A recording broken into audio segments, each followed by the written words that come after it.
지금부터 2025학년도 서울여자대학교 대학혁신지원사업 성과 공유 페어 Make Your Own Star 시작하도록 하겠습니다. 장내에 계신 분들께서는 자리에 착석해 주시기 바랍니다. 안녕하십니까. 저는 오늘 사회를 맡은 교육혁신팀장 하성호입니다.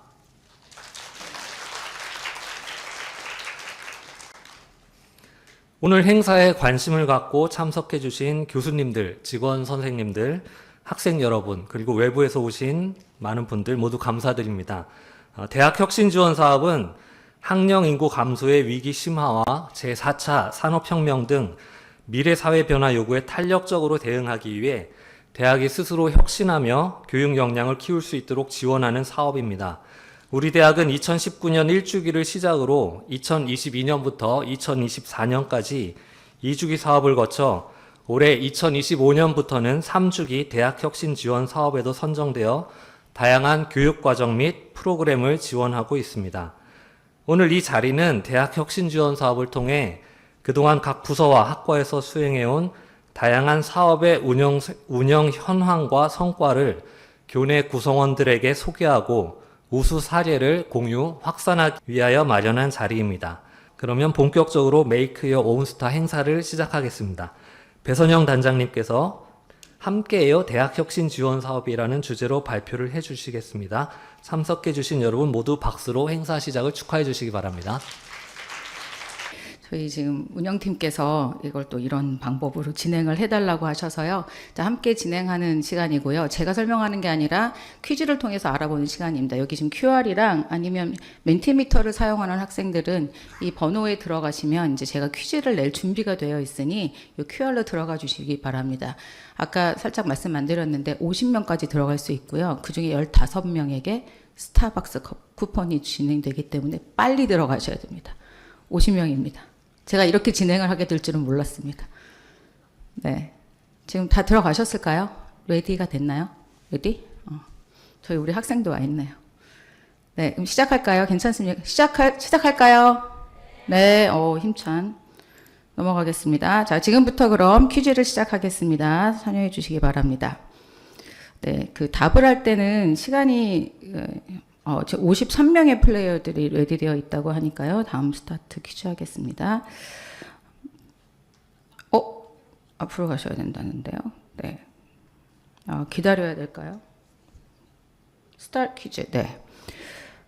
지금 퀴즈가 5개가 이제 주어질 거고요. 네, 서울여대 3주기 대학혁신지원사업의 사업 목표는 땡땡땡 교육생태계 고도화를 통한 학생 주도적 융합인재 양성이다. 아까 챗쇼에서도 말씀을 드렸는데 뭔가 이렇게 막 연결하는 세 글자입니다. 뭘 막 연결해야 돼요. 네, 한글로 써주시면 좋겠습니다. 영어로 써주셔도 맞게 써주신다면 네, 15초 안에 답을 확인하고 그 다음 퀴즈로 넘어가겠습니다. 대학혁신지원 사업의 학생들이 또 우리 구성원들이 우리 안에서뿐만 아니라 이제 외부기관, 뭐 사업이라든지 아니면 뭐 지역사회 또 연구소와 연결해서 교육을 시키는 것이 사업 목표입니다. 답은 초연결이고요. 굉장히 다양하게 일부러 틀리셨다고 저는 생각하겠습니다. 네, 초연결 교육 생태계입니다. 두 번째 퀴즈 시작하도록 하겠습니다. 3주기 대학혁신 지원 사업을 통해 몇 개의 학과가 수혜를 받을까요? 약간 난이도가 있는 문제입니다. 37학과, 38학과, 39학과. 네, 10초 안에 대답해 주시면 좋겠습니다. 네, 사실 학과가 뭐 첨단학과도 생기고 해서 어려울 수 있겠다 생각했습니다. 정답률을 보시면 네, 정답은 39개 학과입니다. 막 이런 분도 있고 뭐 이런 분도 계시고 근데 여기서 가장 중요한 것은 39이냐 38이냐가 중요한 게 아니고요. 우리 학교에 있는 모든 학과가 수혜를 입고 있다. 그 말은 모두 다 참여하고 계시다, 지원을 받고 계시다라는 말씀을 드리고 싶었습니다. 세 번째 퀴즈 시작하도록 하겠습니다. 네, 서울여대 대학혁신지원 사업 계획의 세부 내용은 몇 개일까요? 이건 아마 직접 사업을 지금 진행하고 계시는 부서에서는 알기 쉬우실 것 같은데요. 11개, 12개, 13개. 네, 모르면 찍습니다. 알아가시면 되겠죠. 네, 중요한 것은 네, 정답은 12개의 세부 내용이고요. 이제 세부 내용 안에 또 세부 과제가 쫙 달립니다. 그게 이제 다음 질문이 되겠습니다. 12개의 세부 내용 중에서 이제 세부 과제는 더 자세하게 세부 과제를 저희가 만드는데요. 세부 과제 몇 개일까요? 우리 학생들이 참여하고 있는 모든 프로그램이 이 세부 과제 안에서 진행되고 있습니다. 아까 학과 수랑 같네요. 37, 38, 39. 네. 몇 개의 세부 과제일까요?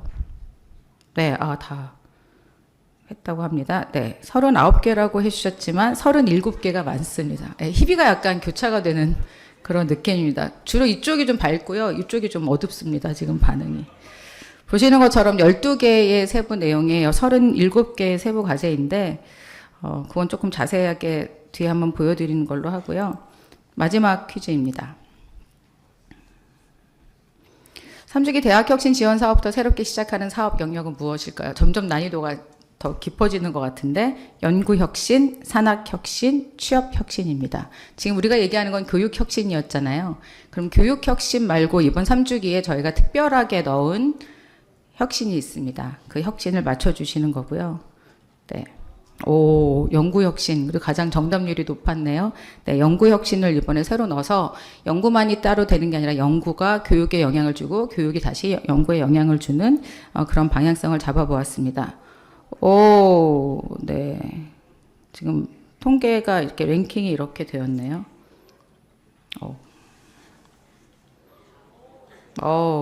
조니. 네. 이거 나중에 어떻게 우리 이지연 선생님을 찾아가시면 이걸 이제 확인하셔서 쿠폰을 스타벅스에 쿠폰을 드릴 예정입니다.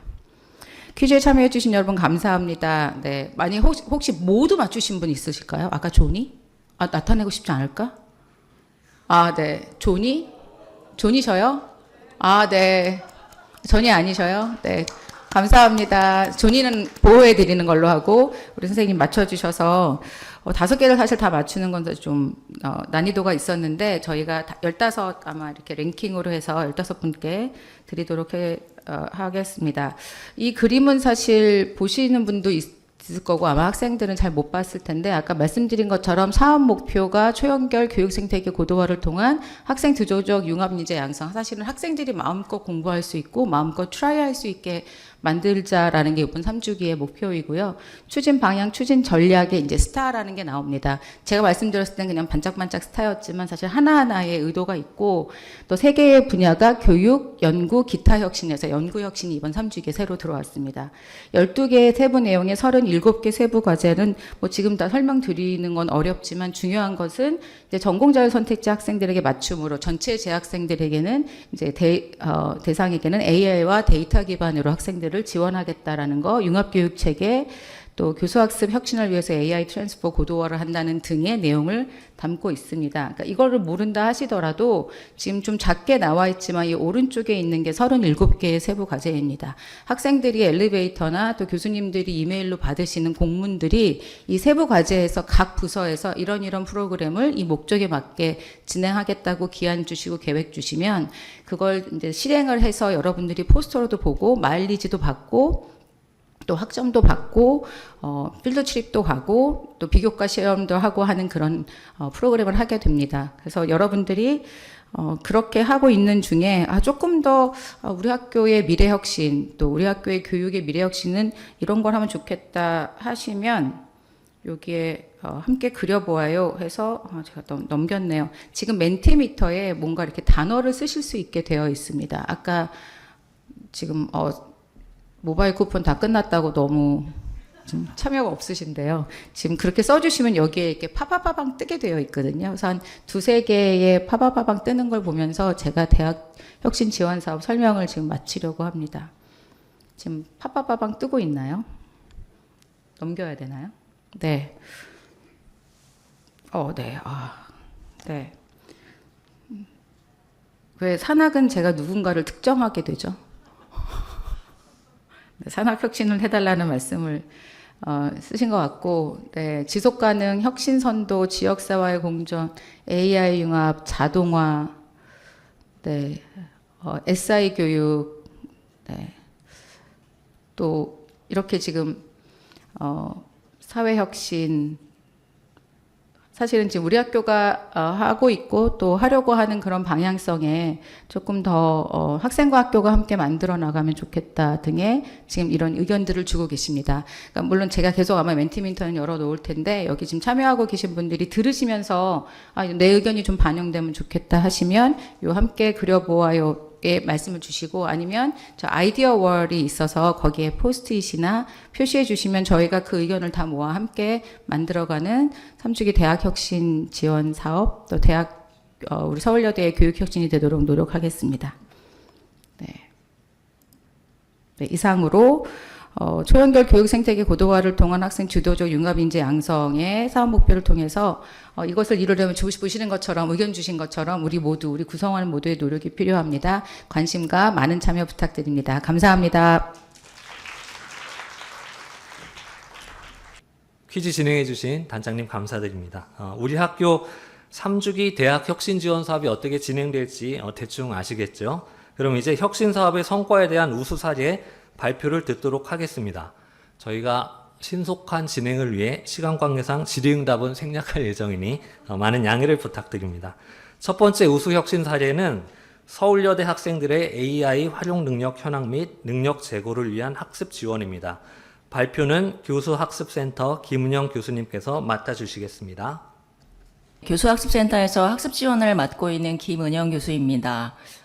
성과를 발표하는 자리이긴 한데 성과라기보다는 올해 1학기에 진행했던 AI 사용과 관련한 학생들의 설문조사와 그 다음에 저희 교수학습센터에서 어떻게 학생들에게 지원하고 있는지가 마지막에 조금 나와가지고 그 부분을 말씀드리려고 합니다. 그리고 사실 이게 5월 달에 진행한 설문조사인데 사실은 지금 현재 다시 또 조사를 해보면 이것보다 훨씬 더 많이 학생들이 사용하고 인식이 달라져 있을 것이라 예상이 됩니다. 일단 전체적으로 설문조사가 여러 개가 있지만 한눈에 알아볼 수 있도록 만들어 보았는데요.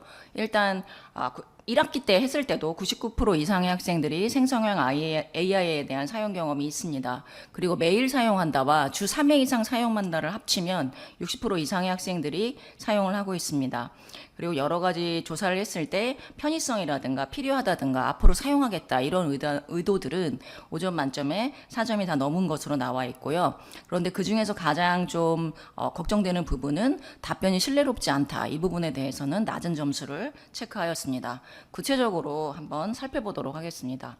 일단 저희가 이 설문조사를 시작했을 때 5월 20일부터 한 열흘 정도 진행을 했습니다. 그리고 참여한 학생들은 407명이고요. 사실 저희는 예산이 별로 없어서 뭐 설문조사에 경품을 넣지 않았는데 400명 이상의 학생들이 참여해 주었습니다. 그리고 가장 많이 참여한 학생들은 이제 3학년, 그 다음에 인문사회계 또는 사회계열 학생들이 가장 많이 참여를 해 주었습니다. 그리고 사용 현황을 보시면 AI 사용 빈도가 일단 거의 매일, 그 다음에 주 3회 이상 사용하는 학생들이 60% 이상 합치면 될 것 같습니다. 그리고 주로 사용하는 생성형 AI는 사실은 대화형이 가장 많습니다. 그래서 GPT와 제미나이, 퍼블리시티 이런 것들을 많이 사용하고 있고 사실 2학기 때 보면 아마 퍼블리시티도 많이 사용하지 않을까 싶습니다. 왜냐하면 학교 계정이 있으면 이게 1년간 무료이기 때문에 많은 학생들이 사용하고 있는 것으로 알고 있습니다. 그리고 앞에 제가 여기 보여드렸던 이 생성형 AI의 대화형 말고 그 이외의 학생들이 많이 사용하는 게 이제 저희가 인문계가 있으니까 아무래도 언어와 관련한 번역 관련한 프로그램도 많이 사용하고 그다음에 코딩 관련한 것도 많이 사용하는 것으로 알고 있습니다. 그리고 사용 선언과 학습 활동에서 어떤 목적으로 사용하는지 조사를 해보았을 때 과제나 학습을 위해서 많이 사용하는 것으로 나타나 있고 주로 이제 뭔가 수업 내용에 대한 이해라든가 이런 것들을 알아보기 위해서 생성형 AI를 활용하는 것으로 나타나 있습니다. 그리고 이제 전체적인 활용 인식을 보시면 앞에도 제가 말씀을 드렸지만 전반적으로 많이 사용하고 편하다.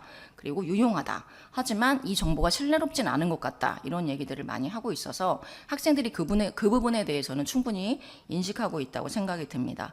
그래서 이런 부분들을 볼 때는 학생들이 이걸 전체 AI를 적극적으로 사용하기보다는 제대로 비판적으로 생각하고 그 정보에 대한 검증력을 좀 가진 다음에 사용을 하면 훨씬 더 바람직하게 사용할 수 있지 않을까 생각이 들고요. 그다음에 이제 과제나 수험 준비를 위해서 활용을 할 때 어떤 용도로 좀 사용하는지 알아봤을 때 아이디어를 뭔가 얻겠다는 게 가장 많고, 그다음에 이제 인문사회계 같은 경우에는 보고서나 간단한 이제 리포팅을 할 때 초안 작성이나 글쓰기 관련한 부분들에 대한 의존을 많이 하는 것으로 나타나 있습니다. 그리고 사실 IT 계열 학생들은 거의 매일 들어가는데 메일도 사실은 수업 시간에도 아예 그냥 켜놓고 하는 친구들이 많습니다. 그래서 과제들을 해결할 때 많이 이제 사용을 하는 것으로 파악이 되었습니다. 그리고 이제 우려 사항들을 얘기를 해봤을 때 신뢰성의 문제를 가장 이제 우려하는 포인트로 학생들이 이야기를 해주었는데, 제가 다른 학생들 인터뷰를 해보아도 그런 문제 말고도 너무 많이 의존을 하다 보니 뭔가 혼자 스스로 공부하는 능력이 좀 떨어지는 건 아닐까, 이런 걱정을 많은 학생들이 좀 해주었고요. 신뢰성의 문제를 가장 우려를 많이 했기 때문에 이 부분에 대한 어떤 교육적인 지원이 필요하지 않나 생각이 들고, 윤리적인 문제에 대한 부분들도 학생들이 고민하고 있습니다. 그래서 표절이나 저작권 문제에 대한 것도 생각하고 있는 것으로 파악이 되었습니다. 계열별로 약간 특성을 보시면 IT와 자연계열 학생들은 아무래도 이제 그 사용하는 숙련도가 좋습니다. 왜냐하면 매일 들어가니까, 매일 들어가고 다양하게 활용을 하기 때문에 숙련도가 높은 것으로 나타나 있습니다. 그리고 인문사회계 친구들은 아까 저희가 봤던 아이디어 도출이라든가 글쓰기 이런 것들을 좀 생각하다 보니 그런 이해를 사용을 많이 합니다. 그리고 예술 디자인 쪽 친구들은 아무래도 이게 그 만들어지는 창의적인 물건의 그 생성물에 대해서 저작권이라든가 이런 부분에 대한 고민도 많이 하는 것으로 나와 있습니다. 그리고 뭐 아이디어에 대한 고려나 디자인 아이디어 이런 것들도 이 AI를 통해서 얻는 것으로 나와 있습니다. 그리고 이제 교수학습 전략에서 뭔가 AI를 활용한다면 어떤 것들을 적용하면 좋겠니? 이렇게 물어봤을 때 학생들이 가장 많이 응답한 거는 프로젝트 수업에서 AI를 쓰면 좋겠다. 이게 1등으로 가장 많고요. 그 다음에 토론 수업 이런 데서 자료 검색이나 이런 것들 할 때 사용하면 좋겠다. 그 다음에 이제 맞춤형 수업에서 이런 AI를 쓰면 어떨까 이런 생각을 해서, 여기에서 약간 얻을 수 있는 시사점이라고 하면 1, 2번 같은 경우에 가장 많이 나온 비율을 보시면 이게 대형 강의라든가 강의식 수업에서는 일어날 수 없는 수업의 형태입니다. 그래서 생성형 AI를 만약에 교수학습에서 좀 더 적극적으로 활용을 한다면 수업 규모가 어느 정도 조금 좀 소규모 수업에서 조금 사용을 시작하면서 저렇게 상호작용이 많은 수업에서 하면 어떨까 이런 생각을 해보았습니다. 그 다음에 이제 필요한 학습 지원으로 학생들이 가장 많이 했던 건 아무래도 활용 교육이나 리터러시 교육이 가장 많습니다.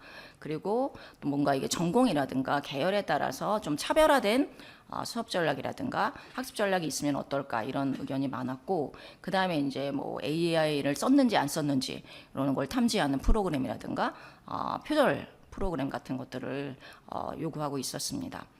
그래서 이런 것들 앞에 이제 교수학습이라든가 아니면 이런 학습 지원들을 바탕으로 해서 저희가 학습 지원들을 생각을 해보면, 지금 현재도 저희 교수학습센터에서 학생들의 그 AI 역량과 관련한 프로그램들을 방학도 진행하고 학기 중에도 진행을 하고 있는데요. 지금 현재는 이제 리터러시 능력을 좀 키워주는 학습 역량이 가장 많은 것 같습니다. 그래서 그런 부분에 대한 것들, 그 다음에 앞으로 조금 더 개별화된다면 이제 뭐 전공의 맞춤형으로 하는 것, 그 다음에 전체 이제 학습 지원 체계를 데이터나 AI 기반으로 좀 맞추는 것들을 생각하고 있습니다. 그리고 앞에도 우리가 신뢰성에 대한 문제를 학생들이 고민했던 것처럼 윤리적인 사용이라든가 비판적인 생각을 좀 키워주는 그런 것들이 지원이 돼야 하지 않을까 생각을 하고 있고요. 그리고 제가 이제 이거는 1학기 때 지원을 했지만, 조사를 했지만 2학기 때, 1, 2학기 때 이제 제가 저희 프로그램에 참여하고 있는 학생들에 대한 여러 가지 학습 상황의 변화나 이런 것들을 통해서 인터뷰를 했을 때, 지금 한 3, 4학년들은 AI가 없을 때도 공부를 해보고 뭐 사용도 해보고 했기 때문에 이 친구들에게 이제 변화나 학습 방법의 변화를 물어보았을 때 AI를 쓰면 안 된다는 생각을 하고 있습니다, 학생들이. 그리고 실제로 학습에 접근하는 경로가 너무 쉬워졌기 때문에 교수님과의 상호작용은 줄어든 게 맞습니다. 그리고 수업 시간에 질문을 안 합니다.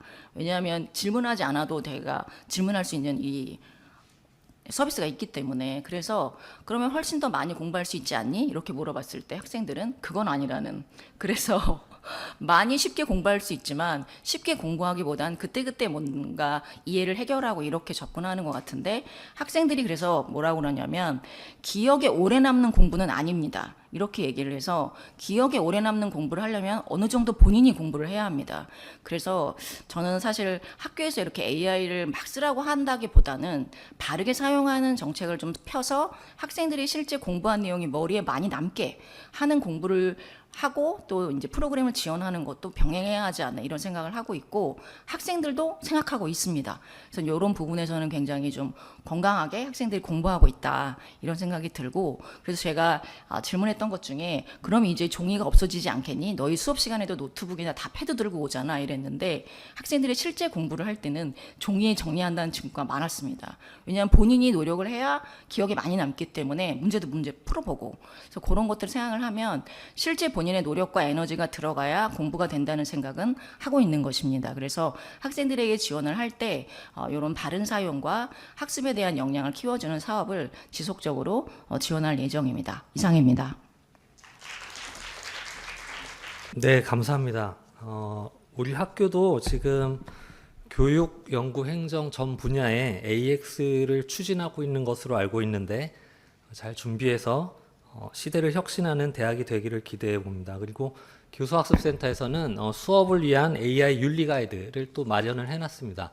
교수학습센터 홈페이지, 도서관 홈페이지에 그 가이드가 잘 공지가 돼 있으니까 수업을 운영하시는 교수님들과 참여하는 학생들이 또 그 AI 윤리 가이드를 잘 활용하여 올바르게 잘 사용할 수 있으면 좋겠습니다.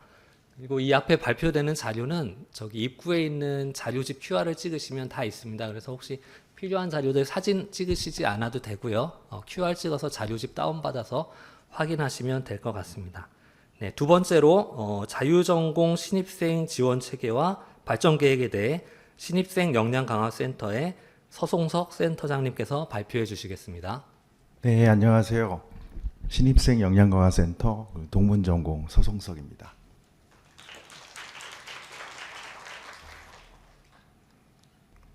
오늘 발표를 위해서 이제 준비를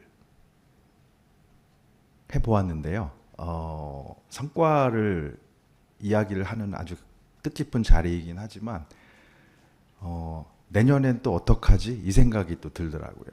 그러니까 이 신입생 역량 강화 그리고 이 자율전공 선택제라는 매우 어려운 제도를 어떻게 최선의 결과로 가져올 수 있을까? 그 한 축을 담당하는 부서가 신입생 역량강화센터인데요. 그런 점에서 부단히 올해 많이 움직였고 노력을 해왔다 하는 자부심을 가지게 됩니다. 그런 소회를 먼저 말씀을 드려야 될 것 같고 또 무엇보다 오늘 뭐 분위기가 시상식 이런 것도 있잖아요. 그래서 저희 센터의 선생님들에게도 감사를 드리고 싶은데 우리 차은호 팀장님하고 그리고 윤정민 선생님 계시고요. 신서윤 선생님 계시고 우리 지선영 자유전공학부 조교님 저희가 이렇게 어벤져스가 돼서 1년을 잘 꾸려왔습니다. 근데 다시 말씀드리지만 내년은 어떡하지? 또 이 생각이 드는 거예요. 저희가 25년을 크게 세 가지 영역에서 사업을 꾸려왔습니다. 첫 번째는 자유전공 학부 학생들을 위한 교과목 개발입니다. 그래서 자유전공 세미나를 지금 운영을 하고 있고 내년에는 이제 교과목을 하나 더 개발하려고 합니다. 그게 하나의 축이고요. 두 번째는 상담 체계입니다. 좀 두서없이 말씀을 드리게 되는데 상담이 중요하더라고요. 1학년 학생들이 들어와서 처음 말상대를 누구를 정해서 해야 될까? 물론 옆에 친구들이 있지만 그게 쉽지 않지 않습니까? 그리고 학과가 정해져 있지 않다 보니까 어디를 어떻게 누구를 만나지 하는 어려움이 있었습니다. 그래서 크게는 교수님과 학생 그리고 학생과 학생 이렇게 투 트랙으로 상담 시스템을 만들었습니다. 처음에는 교수님과 학생인데 이 안에서도 두 가지 길이 있습니다. 하나는 학사 지도 교수 그러니까 우리 교양대학에 영어를 가르치고 계시는 교수님이 학생들과 상담을 해 주셨습니다. 학교 생활에 대한 전반적인 이해, 그리고 신입생으로서, 대학생으로서 삶의 문제를 논할 수도 있겠고요. 워낙 경험이 다양하시고 풍부하기 때문에 편안한 상담, 그리고 서로 신뢰 있는 상담을 쭉 진행을 해 주셨습니다. 학교 생활을 잘 해오면서도 또 걱정되는 게 전공 선택이잖아요. 그런 점에서는 진로지도 교수, 그러니까 각 전공에 속한 교수님들과 자유전공 학부 학생들이 이제 만날 수 있도록 그렇게 체계를 만들었습니다. 그러니까 학생들은 적어도 학사 지도교수 한 분과 진로 지도교수 한 분을, 그러니까 총 두 분의 교수님을 최소한 1학기 때 만나게 되고요.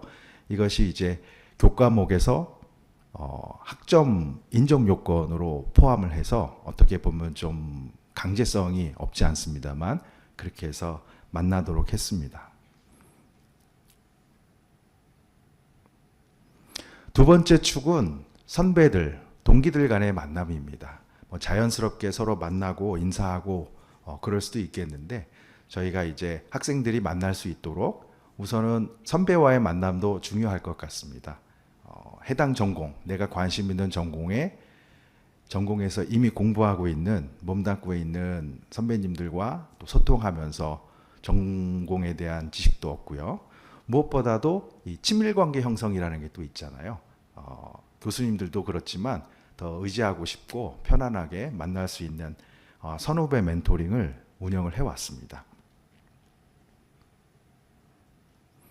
첫 학기에는 어느 정도 이것도 이제 교과목과 연계해서 어느 정도 이제 강제성이 반영이 되었습니다. 근데 두 번째 학기는 이제 자율적으로 학생들이 이제 필요에 따라서 아니면 관심에 따라서 선배들을 만날 수 있도록 그렇게 프로그램을 운영을 하고 있습니다. 슈토링을 운영을 했고요. 예. 결과가 만족스럽습니다. 그러나 또 다른 도약을 위해서 그 결과들을 토대로 이제 새롭게 무엇을 도입해 볼 수 있을까, 이런 고민들을 또 해보고 있는 과정에 있습니다. 동기친친 프로그램, 이제 또래 학생들이죠. 나이가 다를 수도 있겠습니다만은 1학년 이렇게 매칭을 하는 프로그램입니다. 그러니까 자연스럽게 만나도록 하지만 막상 만나서 뭘 하지 했을 때 이 학생들이 무엇을 할 수 있도록, 그러니까 특정한 주제를 던져준다든가 문화활동, 건강증진 활동, 이런 계획을 스스로 수립해서 저희에게 보여주고, 그래서 자유롭게 활동을 할 수 있도록 이런 매칭 프로그램들을 만들었습니다. 이게 이제 저희가 기획했고 그 다음에 실천으로 옮겼던 두 번째 축입니다. 이제 세 번째 축은 먼저 저희만의 공간을 만든 것, 이것도 좀 어려움이 없지 않았죠. 예산 문제가 가장 컸고 그럼에도 불구하고 지금 누리관 301호가 아주 버젓이 예쁘게 저희 라운지를 구축을 했습니다. 이렇게 세 가지 축으로 25년을 이끌어 왔고요. 이걸 토대로 해서 이제 26년 사업을 생각을 해야 될 텐데, 한 가지 더 있네요. 신입생 역량강화센터 홈페이지. 이제 학생들이 또는 이제 특히 외부에서 학교 바깥에서도 많이 활용할 수 있도록 홈페이지의 내실화를 앞으로 더욱 갖추려고 합니다. 이제 26년 이야기를 해보도록 하겠습니다. 말씀드렸지만은 대단히 만족스럽고 우리 선생님들께서 각고의 노력으로 아참 우리 김헬레나 팀장님도 소개를 해드려야 되겠네요. 저 초창기에 같이 이제 열심히 사업을 해 오셨습니다. 네, 감사드리고요. 26년에 저희가 기존에 해왔던 것에 더해서 자유전공 세미나 교과목을 또 만들려고 합니다. AI 시대에 학생들에게 필요한 것은 무엇일까? 인문학적 소양, 융합적 사고 능력, 이렇게 키워드를 정했는데요. 저는 문해력이 중요하다고 생각합니다. 그러니까 우리가 글자 매체를 벗어날 수 없죠. 아무리 AI가 이 세상에서 큰 역할을 한다 하더라도 결국은 문자로 소통하게 되죠. 그렇기 때문에 문자를 이해하고 그 문자를 잘 도구로서 잘 다루는 연습이 필요할 것 같다라는 생각이 들고요. 물론 책을 읽는 것에만 그치는 것이 아니라 이것을 이제 IT와 접목해서 무겁지 않게 학생들이 자신의 창의력을 글로써 뿜어낼 수 있는 뭐 그런 아이디어로 새로운 교과목을 준비를 하고 있습니다. 2학기 개설 예정이고 1학기 때는 비교과로 운영을 해보고요. 학생들에게 피드백을 받아서 교과목을 구축을 해보도록 하려고 합니다. 그 다음에 전공 박람회, 전공 페스티벌. 그러니까 전공 박람회는 기존에 해왔던 방식인데요. 전공 페스티벌은 우리가 이제 전진탐은 한 학기 내내 들어야 되잖아요. 그런데 전공 페스티벌은 1주 내지 2주 동안 각 전공에서 대표 과목 또는 대표 교과목을 시간표를 짜는 겁니다. 그래서 학생들이 2개 내지는 3개 자신이 관심 있는 전공 수업을 1시간씩 듣는 것이죠. 그렇게 페스티벌이라는 개념으로 만들어 보려고 합니다.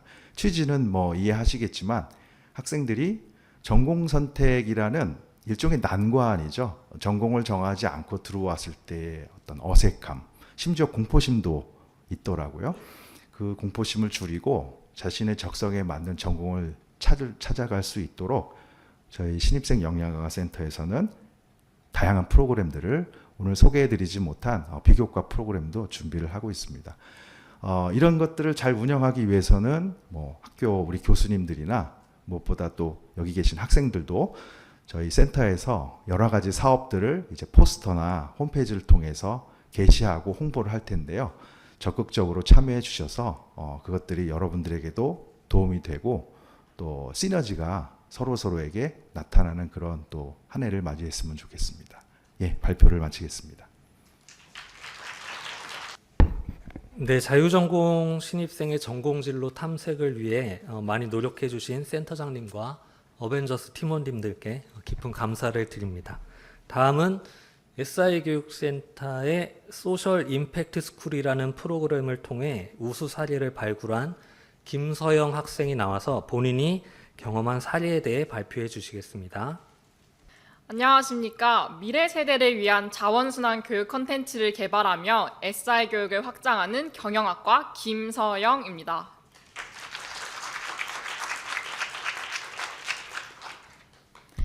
저는 학교에 막 입학한 1학년 때부터 3학년이 된 지금까지 하나의 큰 SI 프로젝트를 이어오고 있습니다. 그렇기에 저에게 SI는 서울여대 그 자체이자 저의 대학 생활의 전부라고 볼 수 있는데요. 오늘 저의 이야기를 통해 교과와 비교과의 연결, 그리고 학생과 사회의 연결 사례를 공유하고자 합니다.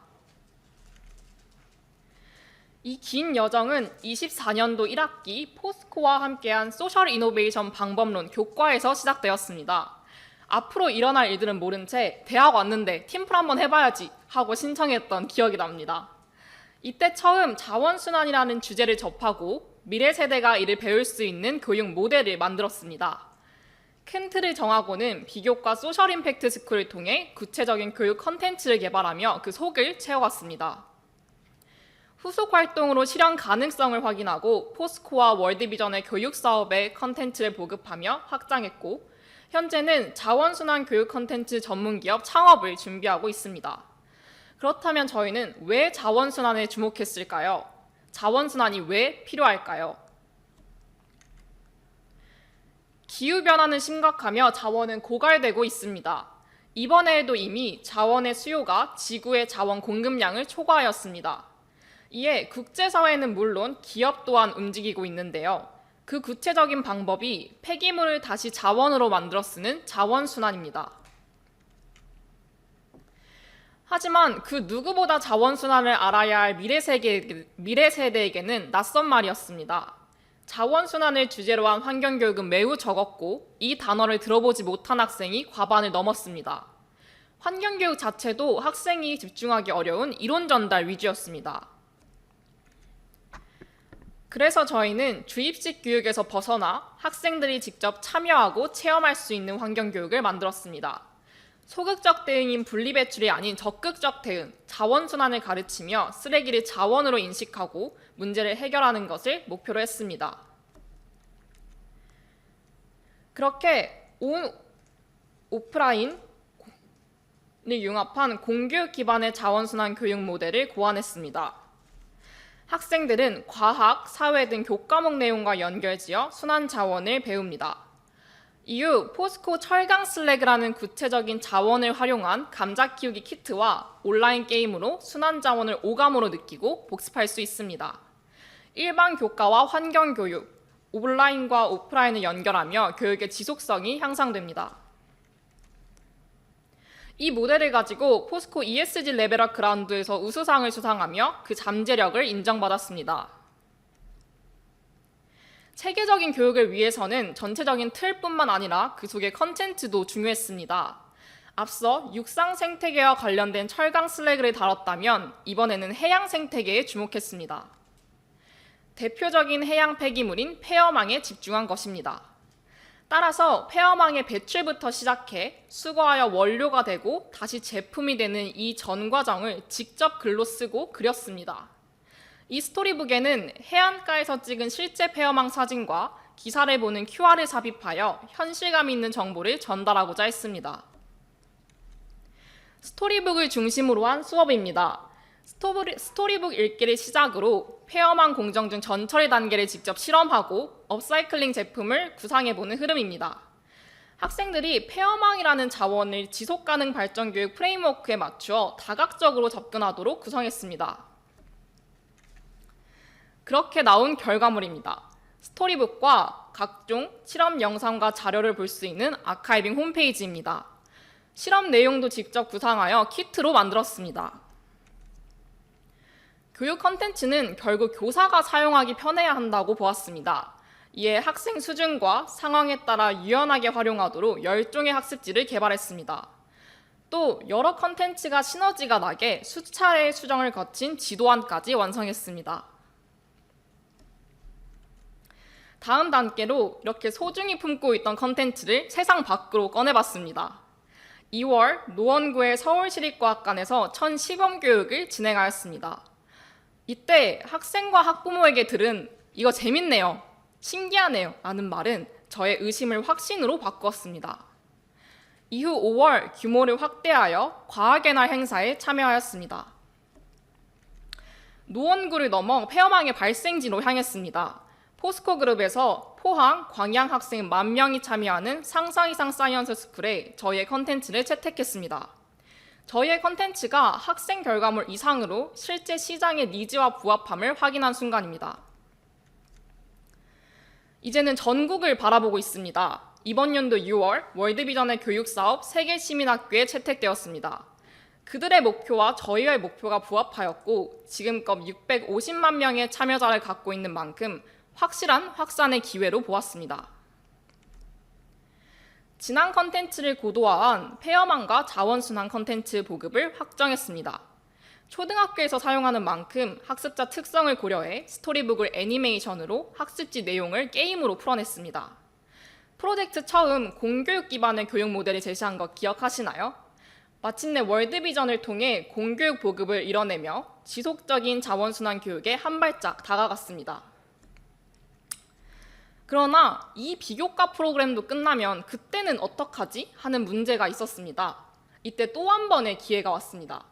지금까지의 과정을 지켜본 포스코 N2B에서 사업성을 높게 평가하였고 창업을 제안하였습니다. 학교라는 공간을 넘어 수익 창출을 통해 지속 가능한 비즈니스가 가능해진 것입니다.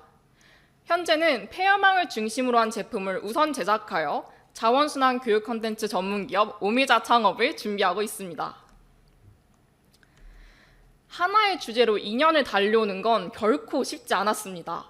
학생들의 교과목 프로젝트가 비교과로 또 사업으로 이어지는 것이 어떻게 가능했을까요? 그 중심에는 서울여대만의 SI를 만드는 SI 교육센터가 있었습니다. 제가 직접 느낀 SI 교육센터는 모든 것이 학생 중심입니다.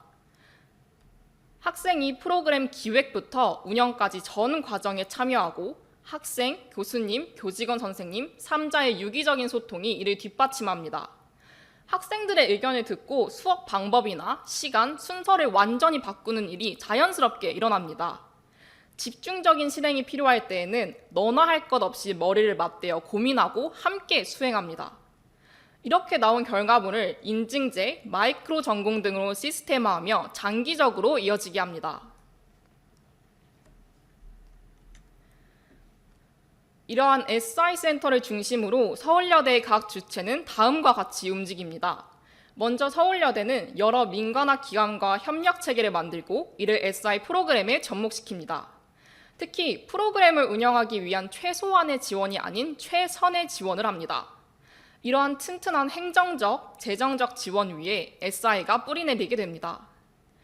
교수자는 더 이상 지식 전달자가 아닌 동반자로서 역할합니다. 학생 옆에서 함께 걸으며 안전한 환경에서 실제 사회를 경험할 기회를 제공하고 학생 개개인의 생각을 진지하게 고민합니다. 그런데 교수자가 학생과 사회를 연결하려면 그 학교 밖, 사회를 구성하는 주체들이 필요합니다.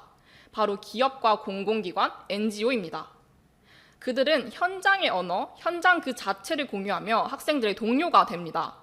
이는 곧 학생의 아이디어를 실제 비즈니스 모델에 결합하여 사회로 확산할 준비가 되었음을 의미합니다. 이러한 조건이 갖춰졌을 때 학생은 이거 수업이 아니라 실전이구나 하고 생각합니다. 그렇게 나만이 할 수 있는 걸 생각하며 그동안 배워왔던 전공 지식과 각종 역량을 활용합니다. 가장 주도적인 문제 해결 태도를 가지는 것이죠. 그 예로 소프트웨어 융합학과 학생은 기능성 게임을 만들고 경영학과인 저는 비즈니스 모델, 기획서를, 또 경영학과의 한 학생은 전공은 아니지만 능력을 살려 스토리북 그림을 그려내기도 했습니다. 각 주체가 협력할 때 어떤 임팩트가 나왔을까요? 민관합 협력 사회혁신 모델이 탄생했습니다. 이로 인해 11,200명을 대상으로 자원순환을 교육하며 환경교육의 패러다임을 바꾸고 공교육에 보급하며 영향력을 키울 수 있었습니다. 앞으로는 이러한 임팩트를 해외로까지 확산할 예정입니다. 창업을 통해 이를 국내외에서 모두 지속하고 청년 창업의 새로운 모델로 존재할 것입니다. 임팩트는 사회로만 향하지 않았습니다. 이 과정을 만들어간 학생들에게도 깊게 남았는데요. 먼저 다양한 이해관계자와 협업하며 실무자의 시각을 얻었습니다. SI 정신을 내재화하여 다양한 공동체와의 공존을 고민하는 것이 자연스러워졌습니다. 무엇보다 이 임팩트 생태계에 종사하는 서울여대 선배, 현직자를 눈으로 보며 새로운 진로를 꿈꿀 수 있었습니다. 이윤 추구와 사회 문제 해결을 결합한 사회적 기업가, 소셜 앙트레프레너십을 체득한 것입니다. 오늘의 사례로 저는 또 여기 계신 청중분들은 서울여대의 SI 교육이 학생의 작은 아이디어에서 넓은 세상으로 이어지는 것을 보았습니다. SI 교육은 지금껏 그래왔듯 오늘을 살아가는 사람들과 미래의 세대를 이으며 사회를 바꾸어 나갈 것입니다. 감사합니다.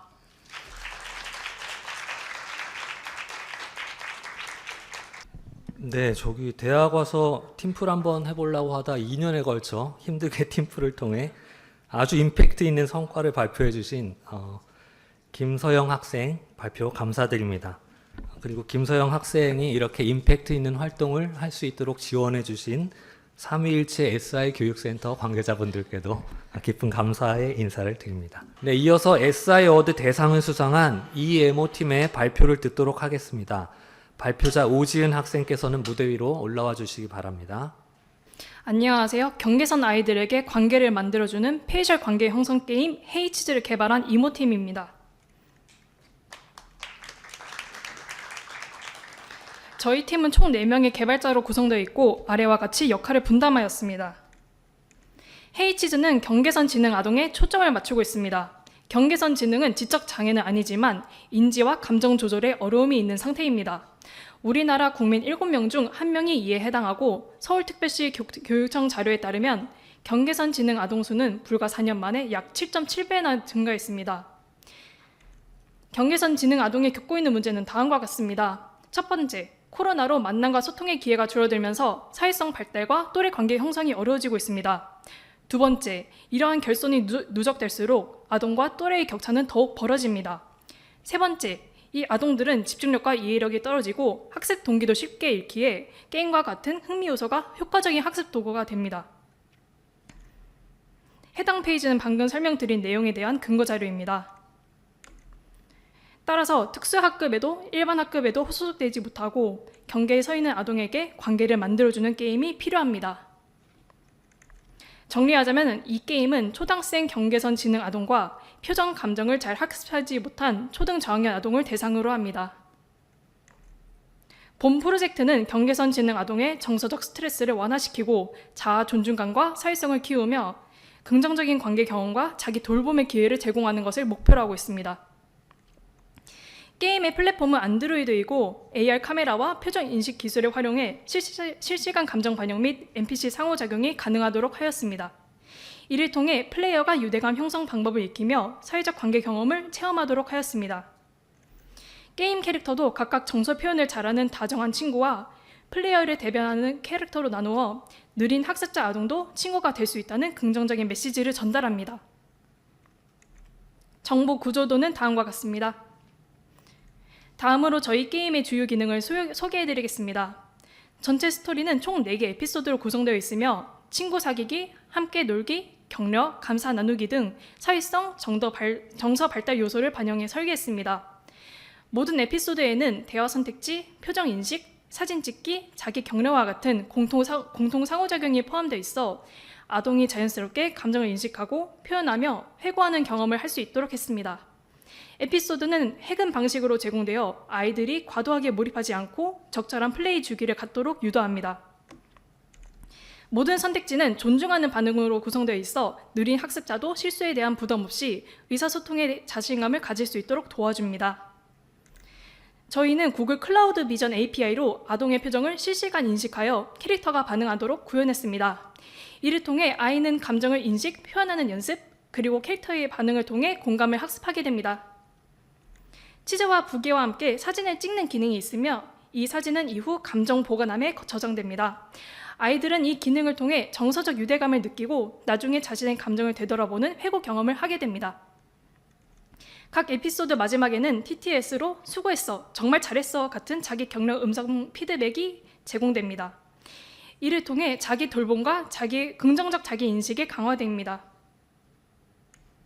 메인 메뉴에서 바로 실행 가능한 치즈 앙컷은 에피소드별 4종, 히든 2종의 AR 필터 프레임을 적용합니다. 히든 미션을 달성하면 추가 필터가 열리고 이를 통해 재미와 지속 참여를 유도합니다. 스토리 중 혹은 치즈 앙컷에서 촬영한 사진은 감정, 날짜, 상황 정보와 함께 감정 보관함에 저장됩니다. 이 기능은 아동의 정서 안정감과 기억 강화에 효과적이며 아이들이 자신의 감정을 다시 돌아볼 수 있도록 돕습니다. 다음은 저희 게임의 에피소드 스토리에 대해 간단하게 소개하고 넘어가겠습니다. 프롤로그 이후 외계에서 온 친구 치즈를 처음 만나는 이야기가 진행됩니다. 어색한 첫 인사를 나누고 친구들과 가까워지는 경험을 통해 아동이 친구 사귀기 상황을 자연스럽게 체험할 수 있습니다. 두 번째 에피소드는 친구들과 좋아하는 음식을 고르고 나누는 과정을 다룹니다. 세 번째 에피소드에서는 운동회, 달리기, 경주에 도전하는 이야기가 전개됩니다. 플레이어는 친구를 응원하고 포기하지 않는 지지의 경험을 합니다. 마지막 에피소드는 플레이어의 생일을 맞아 친구들과 축하하고 감사하는 이야기로 마무리됩니다. 화면 상단에는 친구들과의 유대감 점수가 표시됩니다. 에피소드 중 등장하는 표정 지어보기 이벤트에서 표정 결과에 따라 대사와 점수가 달라집니다. 예를 들어 에피소드 3에서는 정답 표정이 슬픈 표정이며 정답이면 25점, 오답이면 5점이 올라갑니다. 최종적으로 유대감 점수에 따라 결말이 달라집니다. 70점 이상이면 치즈가 지구에 남아 함께 살아가는 해피엔딩, 70점 미만이면 치즈는 떠나지만 다시 돌아오겠다고 약속하는 노멀엔딩. 이 구조를 통해 아동은 상호작용의 의미와 관계의 중요성을 자연스럽게 느끼게 됩니다. 지금까지 소개해드린 기능들을 실제 시연 영상으로 보여드리겠습니다. 해당 영상은 편집 과정에서 배속 처리되어 있으니 양해 부탁드립니다. 헤이 내 기분은 어때? 라고 치즈가 아동에게 물어봅니다. 여기서는 구글 클라우드 비전 API로 아동의 표정을 인식하는 기능을 사용했습니다. 팀원이 슬픈 표정을 짓자 API가 이를 인식하고 다음 대사가 슬픔에 맞게 변경되는 장면입니다. 있었어. 좋아하는 음식을 먹으면 기분이 나아질 거야.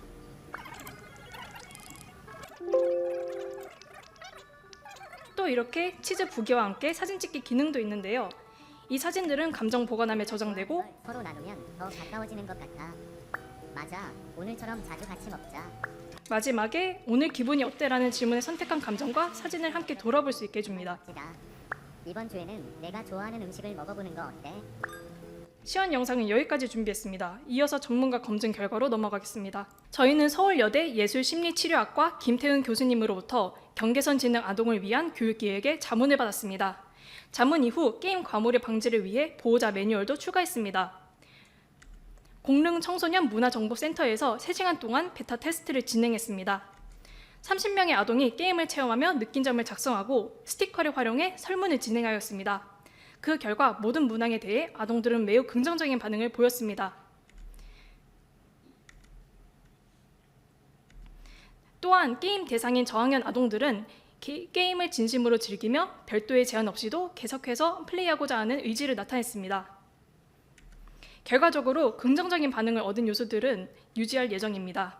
향후 프로젝트 강화 방향으로는 개발 비용이 확보되는 대로 TTS 음성을 아동 목소리로 변경하여 보다 친숙한 경험을 제공하고자 합니다. 그리고 출시 후 업데이트를 진행할 경우 집중력이 짧은 아동을 위해 에피소드 길이보다는 에피소드 개수를 늘리는 방안을 검토하고 있습니다. 본 프로젝트는 3가지 UN SDGs에 기여할 수 있습니다. 첫 번째, 3번의 Good Health and Wellbeing으로 경계선 지능 아동과 인지 정서적 어려움을 겪는 아동이 정서적 스트레스 해소 및 정신건강 증진을 할 수 있도록 기여합니다. 두 번째, 4번의 퀄리티 에듀케이션으로 모두를 위한 포용적이고 공평한 양질의 교육을 제공합니다. 세 번째, 10번의 Reduce Inequalities로 누구도 소외되지 않는 사회 통합 및 포용성을 증진시킵니다. 지속성, 파급성 측면에서는 구글 플레이 스토어에 게임 등록 및 깃허브를 공개하여 게임에 도움이 필요한 사람들이 자유롭게 사용 가능합니다. 또한 JCCT 25년 11호에 논문을 게재하여 향후 연구에 참고할 수 있도록 하였습니다. 이상으로 발표를 마치겠습니다. 경청해 주셔서 감사합니다. 이제 재학생들이 대학 혁신 지원 사업의 일환으로 진행된 프로그램들에 참여한 사례들을 들어보는 시간을 갖도록 하겠습니다. 첫 번째 발표는 데이터 혁신실 주관 학생 데이터 워킹그룹으로 활동한 경재영 학생의 발표입니다. 안녕하세요. 지금부터 데이터 혁신실 산하 학생 데이터 워킹그룹이 제작한 AI 기반 진로 설계 및 전공 탐색 지원 시스템에 대한 발표를 시작하겠습니다. 발표를 맡은 저는 학생 데이터 워킹그룹 3기 데이터 사이언스학과 경재영입니다.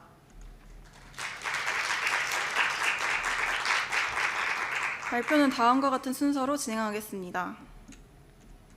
먼저 학생 데이터 워킹그룹에 대해 설명드리겠습니다. 학생 데이터 워킹그룹이란 학생들의 주도로 교내 데이터를 분석하고 교육 수요자의 시각에서 학교에 필요한 대학 혁신 아이디어를 제시하는 프로젝트 팀입니다. 데이터를 통해 해결할 수 있는 문제를 탐색하고 해당 문제를 해결하기 위해 교내 데이터를 분석하며 분석 결과를 기반으로 아이디어를 도출하는 활동을 진행합니다. 지금부터는 저희가 프로젝트 주제를 선정하게 된 배경에 대해 말씀드리겠습니다. 저희는 여러 학생 집단 중에서도 아직 전공이 정해지지 않은 학생들의 어려움에 주목했습니다. 특히 1학년 2학기 종료 후 전공을 선택해야 하는 자유전공학부 학생들은 아직 본인의 진로가 명확하지 않거나 진로가 있더라도 교내 전공과 어떻게 연결되는지 확인할 정보가 부족한 상황에 놓여 있습니다. 교내에서 접근 가능한 전공 관련 데이터 중 대표적인 것은 강의 계획서이지만 이 자료만으로는 학생들이 원하는 수준의 진로와 전공 정보를 얻기 어렵습니다. 이 때문에 많은 학생들이 전공 선택 과정에서 실제로 큰 어려움을 겪고 있습니다. 이러한 문제를 보며 저희는 교내의 다양한 데이터를 활용한 AI 기반 진로 설계 및 전공 탐색 지원 시스템의 필요성을 인식하게 되었습니다. 이러한 필요성을 바탕으로 진출 분야 기반 전공 추천 시스템을 기획했습니다. 학생에게 중요한 정보는 단순히 어떤 전공이 맞는지가 아니라 자신의 관심사, 역량, 그리고 그 특성이 어떤 진출 분야와 연결되는지입니다. 진출 분야에 대한 이해가 있어야 졸업 후 어떤 경로로 나아갈 수 있는지도 명확해집니다. 이러한 점을 고려해 저희는 단순한 전공 추천을 넘어서 학생의 특성에 맞는 진출 분야를 먼저 제시하고 그 분야에 적합한 전공을 추천하는 방식을 최종 주제로 선정했습니다. 본격적인 시스템 개발에 앞서 국내 대학 중 유사한 전공 추천 시스템을 구축한 사례를 조사했습니다. 먼저 고려대학교 AI 선배는 학생의 수강 이력을 기반으로 제2전공을 추천합니다. 하지만 신입생처럼 수강 이력이 부족한 학생에게는 추천이 어려운 한계가 있습니다. 두 번째로 국민대학교 K 스마트 멘토는 관심교육 과정을 토대로 전공을 추천하는 방식입니다. 관심사를 반영할 수 있다는 장점이 있으나 학생이 특정 학부를 선택하면 추천 결과도 특정 학부로 고정되어 추천 기능이 약해지는 문제가 있습니다. 마지막으로 부경대학교 부경아이는 성적과 역량을 분석해 교과목을 추천합니다. 다만 추천이 교과목 수준에 머물러 전공이나 진로와 직접적으로 이어지지 않는 점이 한계로 나타났습니다. 이러한 사례의 장점과 한계를 종합해 저희 서울여자대학교는 진출 분야 데이터에 기반한 새로운 접근을 선택했습니다. 진출 분야 데이터를 기반으로 학생의 특성을 정교하게 파악할 수 있는 설문을 설계하고 이를 바탕으로 개인에게 적합한 진출 분야와 전공을 함께 추천하여 진로 설계와 전공 선택의 정합성을 높이는 것이 저희 시스템의 핵심입니다. 지금부터는 시스템 개발 과정을 설명드리겠습니다. 먼저 각 전공 관련 부서에서 제공한 전공 진로 로드맵 데이터를 수집했습니다. 이 문서에서는 전공 소개뿐 아니라 해당 전공을 통해 어떤 진출 분야로 나아갈 수 있는지에 대한 상세한 정보가 담겨 있습니다. 예시로 경영학과의 진출 분야 중 하나인 마케팅 분야 데이터를 가져왔습니다. 각 전공별 진출 분야에는 개요, 관련 직업, 수행 직무, 필요 역량, 기타 조언 등의 세부 항목이 구조화되어 있습니다. 이와 같은 방식으로 모든 전공의 진출 분야를 정리하여 총 144개의 진출 분야 데이터를 수집했습니다. 데이터를 수집한 이후에는 분석 목적에 맞게 전처리 과정을 진행했습니다. 텍스트 데이터를 AI로 분석하려면 먼저 텍스트를 벡터 형태로 변환해야 하는데 이를 텍스트 임베딩이라고 합니다. 저희는 원본 데이터가 모두 키워드 중심으로 구성되어 있었기 때문에 먼저 LLM을 활용해 문장 형태로 자연스럽게 확장한 뒤 수작업 전처리로 내용을 다듬는 1차 가공 작업을 진행했습니다. 그 후 정제된 데이터를 임베딩 모델로 변환하여 벡터 형태로 구조화했습니다. 아래 예시는 텍스트 데이터가 실제로 어떻게 구성되는지 그리고 벡터로 변환되면 어떤 형태가 되는지 이해를 돕기 위한 자료입니다. 참고해 주시면 감사하겠습니다. 전처리와 텍스트 임베딩 과정을 거쳐 저희는 최종 데이터 프레임을 구축했습니다. 총 144개의 진출 분야가 포함되어 있으며 주요 컬럼은 진출 분야명, 개요, 수행 직무, 필요 역량 등으로 구성되어 있습니다. 이 데이터 프레임이 이후 분석과 추천 모델의 핵심 기반이 됩니다. 다음은 이번 전공 추천 시스템의 핵심인 AI 기반 모델링 과정입니다. 저희 시스템은 단순히 설문 점수만으로 전공을 추천하는 방식이 아니라 학생의 성향을 직무 관점과 필요 역량 관점에서 각각 분석한 뒤 두 결과를 통합해 최종 직무를 추천하는 구조로 설계했습니다. 먼저 1차 분류인 수행 직무 기반 분석입니다.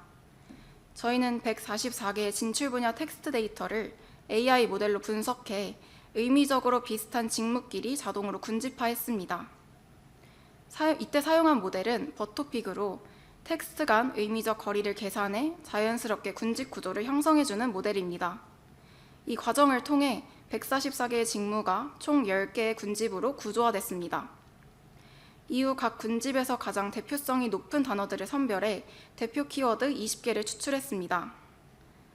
학생은 설문을 시작하기 전에 이 대표 키워드 중 3개를 선택하게 됩니다.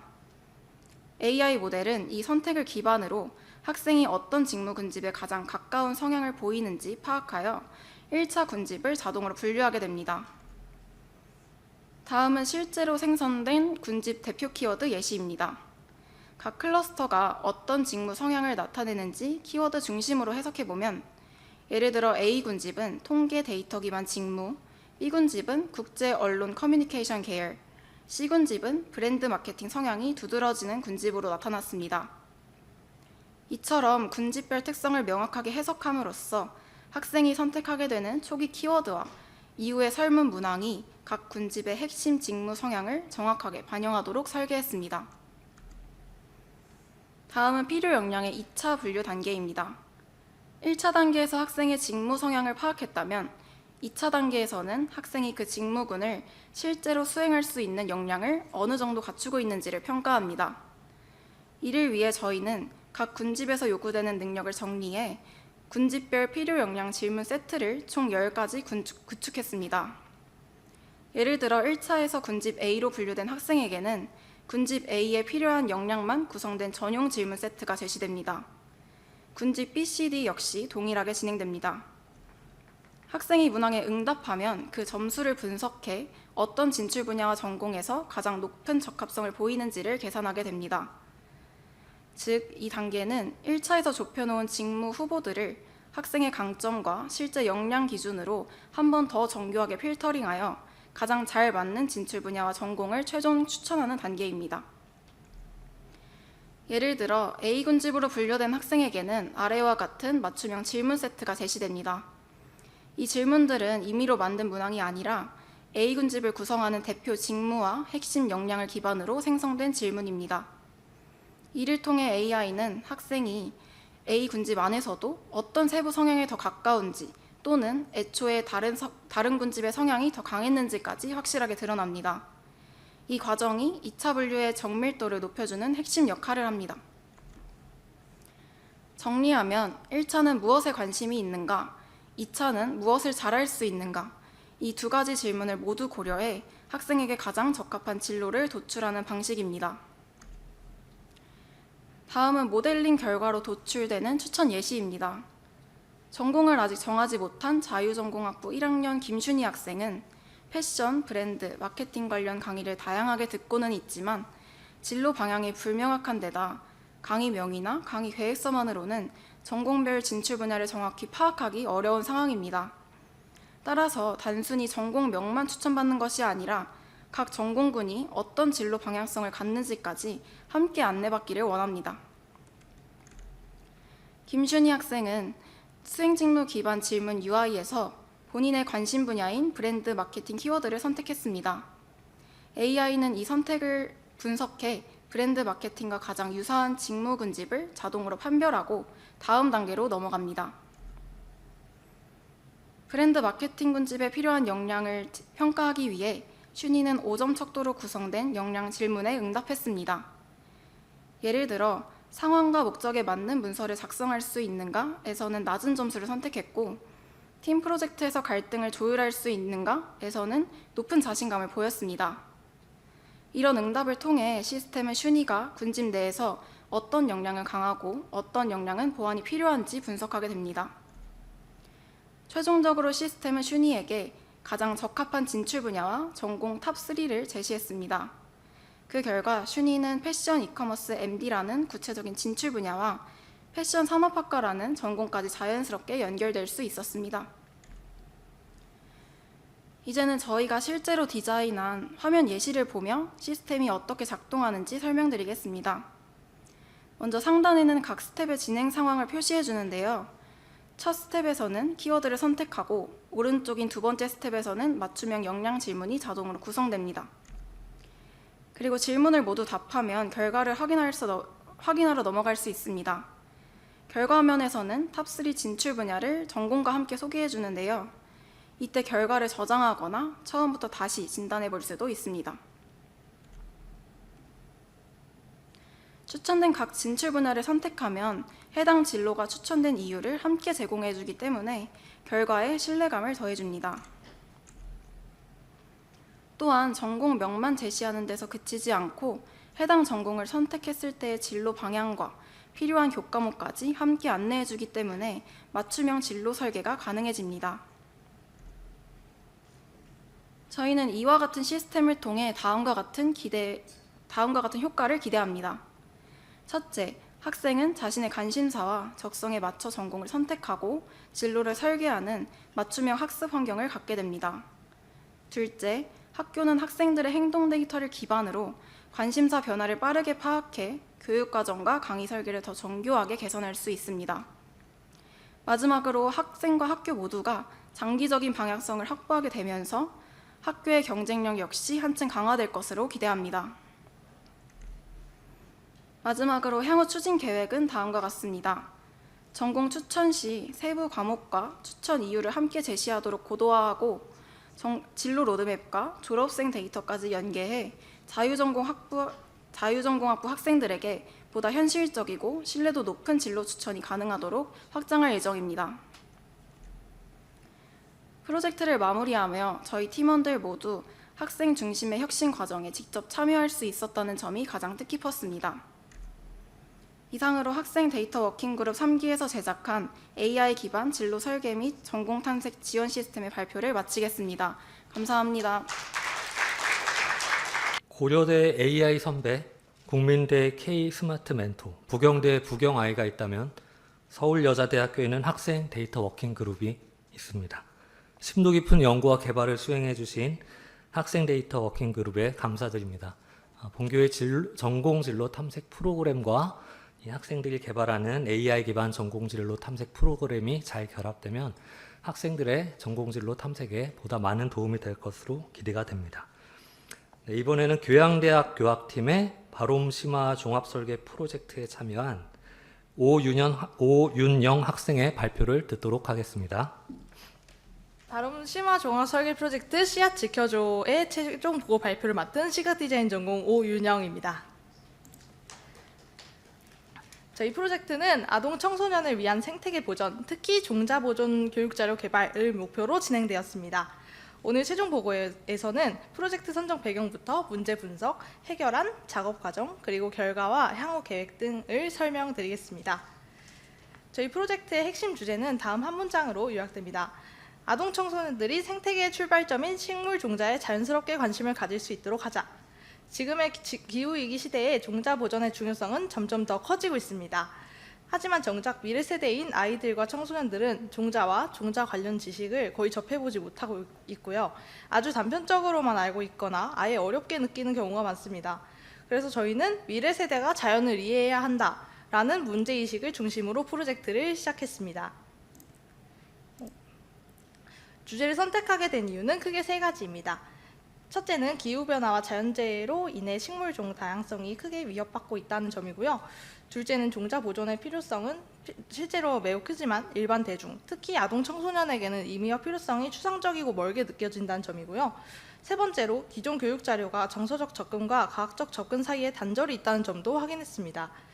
그래서 저희는 초등 저학년에서 중고등학생까지 단계별로 확장되는 교육자료 체계를 기획했고 아동에게는 이야기를 통한 공감, 청소년에게는 과학적 지식 기반의 이해라는 맞춤형 접근을 설계했습니다. 이제 문제 규명과 현황을 말씀드리겠습니다. 기후위기가 심화되면서 종 다양성 위기는 빠르게 증가하고 있습니다. 기후 이상, 서식지 파괴, 인위적 개발 등으로 지구 곳곳에서 식물종이 멸종 위기에 놓여 있는 상황입니다. 하지만 이런 심각성에 비해 종자 보존을 바라보는 사회적 관심은 매우 부족한 상태입니다. 특히 어린이, 청소년 교육에서는 부족한 상태였고요. 교과 과정에서도 단편적으로만 제시되고 있다는 점을 확인했습니다. 문제에 대해서 조금 더 구체적으로 살펴보자면 생태계 균형이 무너질 위험이 커지고 있고요. 종자 보존의 필요성에 대한 사회적 인식도 낮으며 결과적으로 식물 종자 보존 위기라는 핵심 문제가 발생하고 있습니다. 즉, 종자를 지켜야 하는 이유는 분명하지만 종자 보존과 생태계 보존의 연관성에 대해 이해하고 행동으로 옮길 기반은 아직 충분하지 않은 상태라고 할 수 있습니다. 문제의 원인을 분석해보면 세 가지로 정리됩니다. 첫 번째는 환경적 요인으로 폭염, 가뭄, 홍수 등의 이상기후가 지속되면서 종자 보존이 더욱 어려워지고 있습니다. 그리고 두 번째는 사회교육적 요인입니다.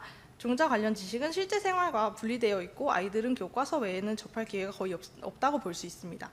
세 번째는 제도적 요인으로 관련 정책이나 교육 콘텐츠가 아직 현저히 부족한 상황입니다. 저희는 여기서 한 질문을 던졌습니다. 왜 종자가 사라지는가?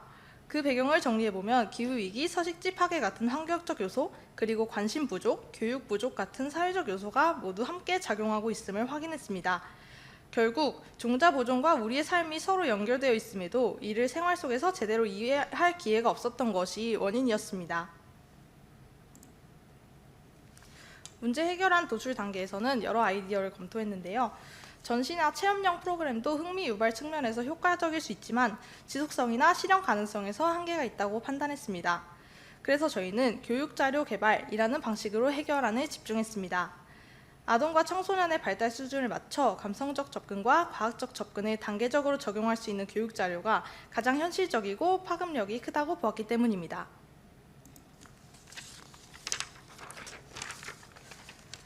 먼저 아동 대상 동화책 해결안 평가에 대해서 말씀드리겠습니다. 먼저 어린이 눈높이에 맞춰 스토리를 구성해 자연스럽게 공감과 흥미를 이끌어낼 수 있습니다. 그리고 학교, 도서관, 가정 등 다양한 교육 환경에서 반복적으로 활용할 수 있고요. 아이에서 부모, 교사, 지역사회로 메시지가 확산될 수 있습니다. 그리고 팀 내 스토리텔링, 일러스트 역량을 통해 실제 제작이 가능한 점이 메리트가 있었습니다. 저희는 동화책을 통해 정보만큼이나 정서적 공감을 만드는 것을 중요하게 생각했습니다. 다음은 청소년 대상 식물 분류학 교육 자료 평가입니다. 복잡한 분류학 개념을 구조화하여 쉽게 이해하도록 설계했고요. 교과 연계성이 높아 매년 반복해서 활용할 수 있습니다. 그리고 생태 지식이 학교 수업과 진로 탐색으로 자연스럽게 확장될 수 있고요. 도식, 표, 정의 중심의 자료 구성으로 제작 절차가 명확하고 현실적이었습니다. 특히 중요한 점은 이 자료가 단순히 환경 교육을 넘어서 과학적 사고를 기반으로 한 지속가능한 보존이라는 차별적 목적을 가지고 있다는 것입니다. 이제 본격적으로 프로젝트 과정을 설명드리겠습니다. 먼저 동화책 제작 프로세스입니다. 1주차부터 종자별 스토리 원고를 작성하고 톤 앤 매너를 확정했으며 각 주차마다 일러스트 제작, 식자 레이아웃, 가제본 제작을 거쳐 최종 일러스트와 완성된 동화를 제작했습니다. 식물 분류학 교육 자료 역시 별도의 프로세스를 따라 제작했습니다. 자료 조사와 기획부터 시작해 국립백두대간 수목원 견학, 중간 발표, 피드백 반영을 통해 완성본을 도출했습니다. 두 프로젝트 모두 확실한 프로세스를 기반으로 진행되었고 이를 통해 결과물의 완성도를 더욱 높일 수 있었습니다. 실천 활동의 핵심은 시드엔즈 연수 참여와 국립백두대간 수목원 방문이었습니다. 직접 시드뱅크 견학과 수목원을 탐방하면서 종자 보존의 실제 과정을 이해할 수 있었고 전문가 강의를 통해 종자 보존이 왜 중요한가를 더 깊이 이해할 수 있었습니다. 그리고 이 경험은 두 프로젝트의 기반이 되어 주었습니다. 네, 아동을 위한 동화책 제작 설명을 드리겠습니다. 네, 스토리 구조인데요. 동화책은 기후위기로 날씨가 이상해진 조선을 구하기 위해 세자가 전국 8도의 종자를 찾아 여행하는 이야기입니다. 지역당 하나의 종자를 정해서 종자와 관련된 스토리를 녹이는 방향으로 스토리가 설정이 됐고요. 여기서 익선이라는 캐릭터는 걸어다니는 시드볼트로 설정되어서 실제 종자는 이동할 수 없다는 사실적 요소를 스토리로 자연스럽게 반영했습니다. 이 페이지들은 동화책의 주요 페이지 예시입니다. 세자가 각 지역을 돌며 씨앗 친구들을 만나는 구조로 되어 있습니다. 각 장면은 동화책을 읽는 아동이 몰입할 수 있도록 서사적 긴장감과 감정선을 함께 담았습니다. 현직 교사분들의 피드백을 통해 개선해야 할 점들도 정리했습니다. 예를 들어서 씨앗 관련 설명을 추가하거나 아이들에게 어려운 표현을 쉽게 바꾸는 작업 등을 진행했습니다. 이와 같은 피드백을 적극 반영하여서 동화책의 이해도를 더욱 높일 수 있었습니다. 다음은 청소년을 위한 식물 분류학 교육 자료 제작입니다. 식물의 형태학적 구분을 주제로 하여 분류의 원리를 설명하는 교육 자료를 제작하였습니다. 중학교 2학년을 대상으로 사전 테스트를 진행했는데요. 식물 분류학을 처음 알게 되었지만 쉽게 이해할 수 있었다라는 긍정적 피드백을 얻었습니다. 그리고 식물분류학 교육자료는 식물형 태학, 분류, 시드볼트, 진화, 미래 식물이라는 흐름으로 구성되어 있습니다. 해당 교육 자료에서는 청소년이 자연스럽게 왜 분류가 중요하고 왜 씨앗을 지켜야 하는가를 이해할 수 있도록 구성했습니다.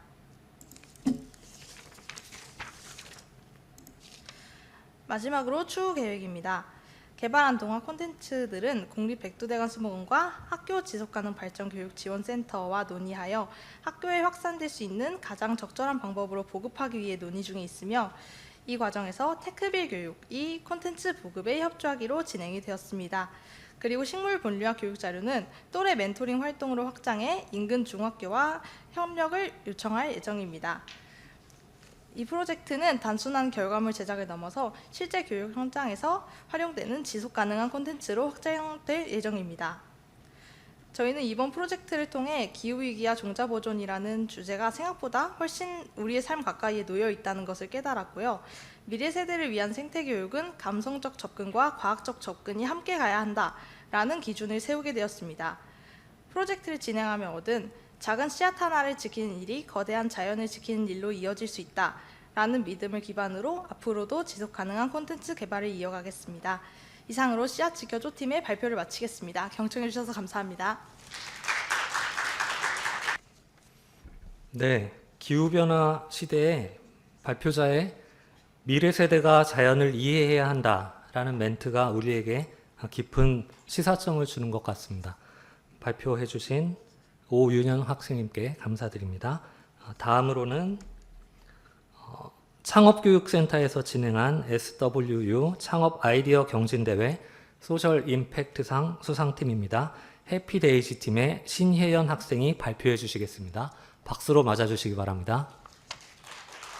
안녕하세요. 배우답 앱을 소개드릴 해피데이지 팀의 신혜연입니다.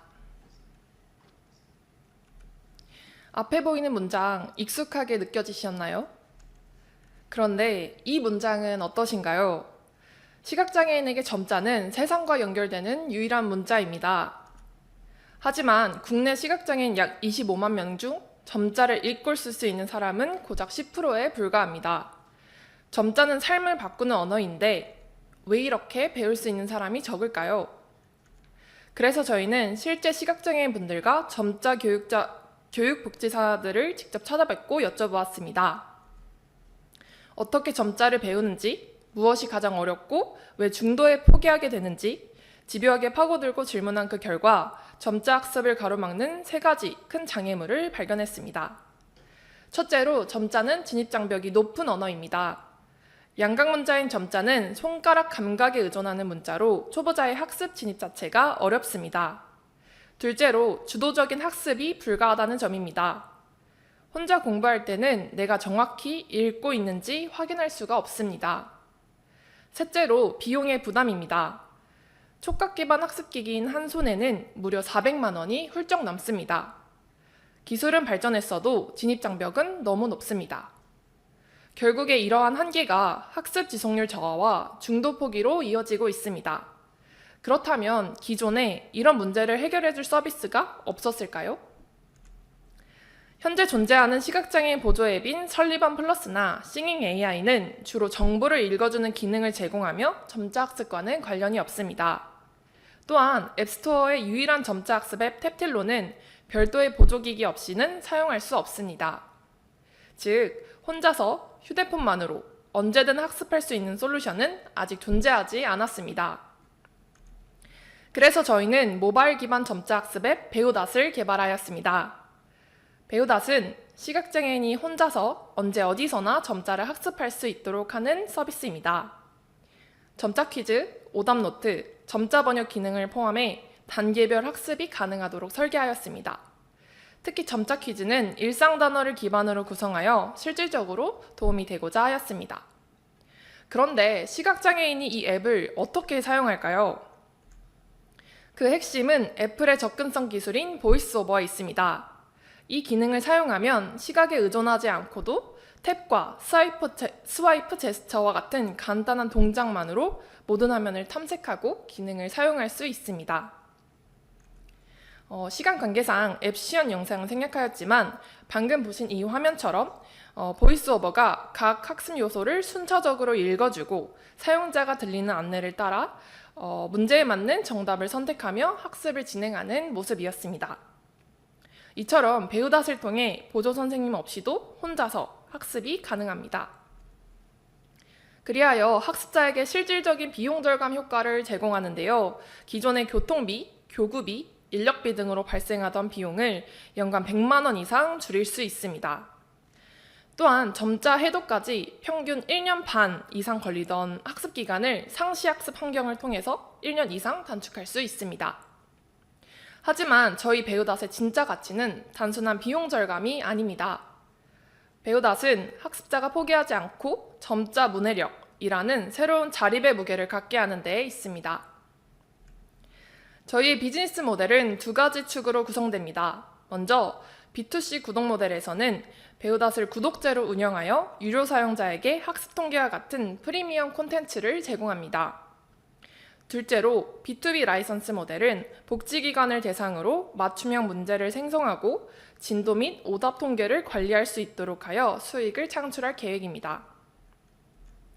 현재 저희는 노원구 복지기관과 1차 베타 테스트까지 진행한 상태입니다. 이후 피드백을 반영해 도봉구, 강북구 복지기관으로 테스트를 확장할 계획입니다. 해당 초기 사용자 그룹을 중심으로 지속적인 커뮤니티와 사용자 네트워크를 구축하며 정식 출시를 준비하려고 합니다. 개발자 2명으로 구성된 저희 팀은 애플 디벨로퍼 아카데미 수료 경험이 있으며 UMC, 소프트 등 IT 벤처 창업 동아리 경험과 교내 창업 아카데미 수료 경험을 바탕으로 기획부터 개발, 디자인까지 모두 직접 수행하고 있습니다. 모두가 한기 없이 배울 수 있는 세상, 그 세상을 배우다시 만들겠습니다. 감사합니다. 네, 감사합니다. 시각장애인 점자 교육의 문제점을 분석해 핸드폰의 기본 기능을 활용해서 새로운 방향으로 교육의 방법을 개발한 해피데이지 팀에게 격려의 박수를 부탁드리겠습니다. 네, 마지막으로 우리 학교 베트남 유학생인 부티 후엔짱 학생이 서울여자대학교에서의 나의 변화와 성장이라는 주제로 발표해 주시겠습니다. 박수로 맞이해 주시기 바랍니다. 안녕하세요. 오늘 여기 저의 서울여자대학교에서 변화와 성장 얘기할 수 있게 정말 영광입니다. 네, 제가 발표하는 순서 이렇게 됩니다. 저는 베트남에서 온 부티 후엔창입니다. 현재 국어국문학과 3학년이며 K-콘텐츠 미디어 산업학과 복수 전공하고 있습니다. 많은 분들이 저한테 왜 서울여자대학교 선택했냐고 물어봤는데 바로 우리 학교는 유학생들에게 친절하고 국제기록팀 따뜻한 지원해줍니다. 그리고 다양한 프로그램과 활동도 제공해주시고 특히 서울권 지역이지만 학비가 합리적이고 풍부한 장학금도 제공해줍니다. 처음에 입학했을 때 제가 디지털 미디어 학과 학생이었습니다. 그런데 공부하다 보니 이런 내가 원하는 길이 아닐 것 같다는 깨달았습니다. 그래서 제가 그때는 정말 불안하고 혼란스러웠습니다. 많이 울었고 사무실에 와서 선생님이 도움 달라고 했습니다. 선생님이 저 고민이 오래 듣고 조언도 해주고 그 다음에 진로 설계책 설문도 해주었습니다. 제가 책을 잘 읽고 내가 원하는 길 찾기 시작했습니다. 그때는 자기 이해하고 진로 탐색 첫걸음이었습니다. 네, 고민 끝에서 국어국문학과 전과하기로 결정했습니다. 전과한 후에 이 전공을 제가 원하는 전공이니까 공부하고 싶은 과목이 많이 있습니다. 매일매일 공부하는 건 것은 너무 즐겁고 너무 쉽다고 생각했습니다. 3학년까지 제가 이 전공 과목을 다 배우고 더 새로운 것은 도전하고 싶은 마음이 생겼습니다. 마치 그때는 우리 학교 새로 생긴 K-콘텐츠 미디어 산업학과 이 전공은 외국인 위한 만든 전공입니다. 너무 궁금해서 그리고 아마 나중에 제 진로 도와줄 수 있는 것 같아서 이 전공, 목수 전공 선택했습니다. 2학년부터 제가 교류와 도전하는 해입니다. 이 해는 제가 시우파디 프로그램과 학습 동행 프로그램 참여했습니다.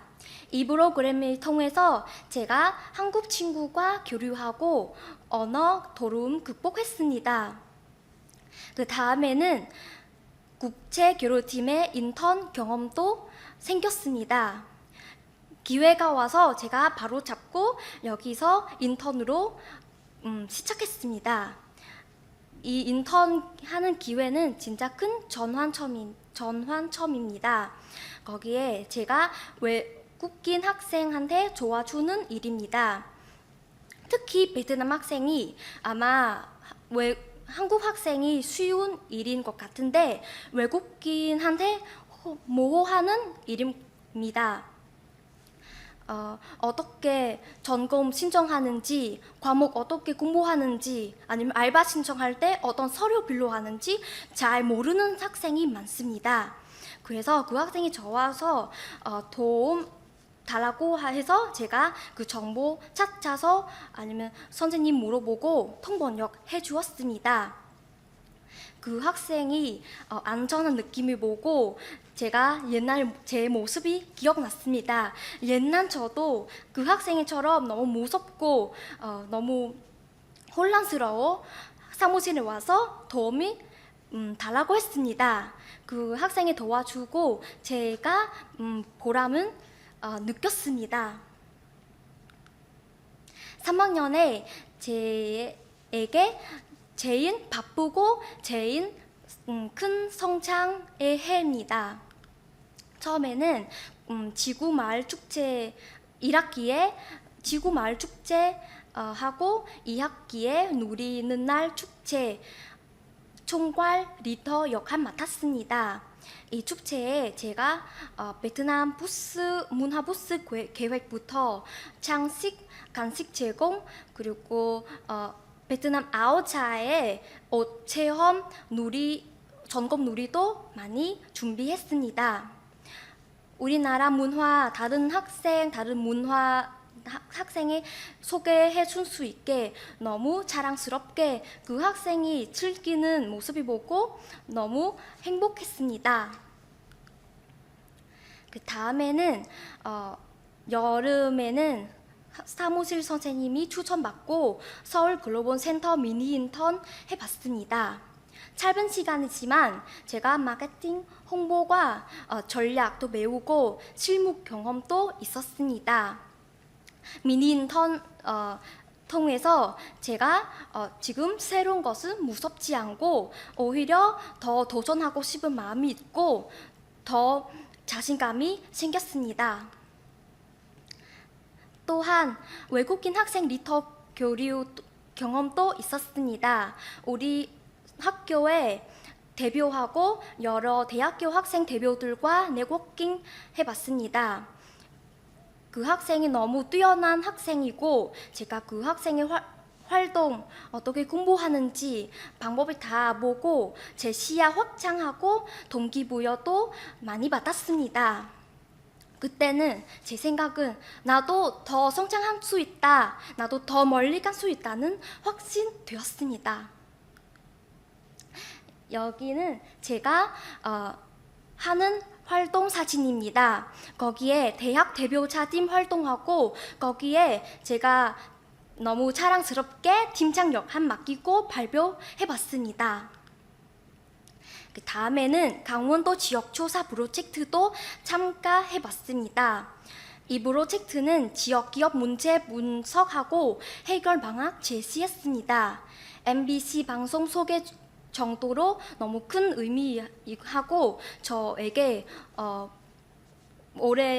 멀리 온 외국인에게 너무 소중한 기회입니다. 이 프로그램은 노원구 4대학교 여러 학생이 모아서 다 같이 강원도에 가서 팀 활동하고 여러 축제, 사업 아니면 직접 문화 체험하고 많이 배웠습니다. 여기 보시다시피 제가 가는 데과 그 한국 학생들 같이 하는 활동입니다. 다음에는 소설 창업 사회적 기업가 정신 수업도 들었습니다. AI 활용한 사회 문제 해결하고 아이디어도 배웠습니다. 창업 시뮬레이션을 통해 자기 혼자 개인만 성공하는 것이 아니라 누군가가 도와줄 수 있고 더 나은 사회 만들 수 있는 수업입니다. 마지막에는 베트남 홍보팀 이야기입니다. 제가 베트남 학생인데 우리 학교 서울여자대학교 몇 년 동안 다녔습니다.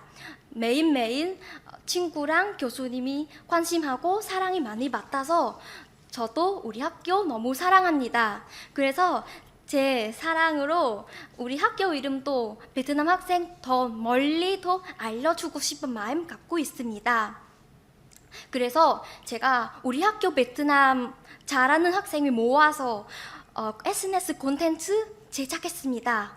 어떤 것은 제작했냐고요?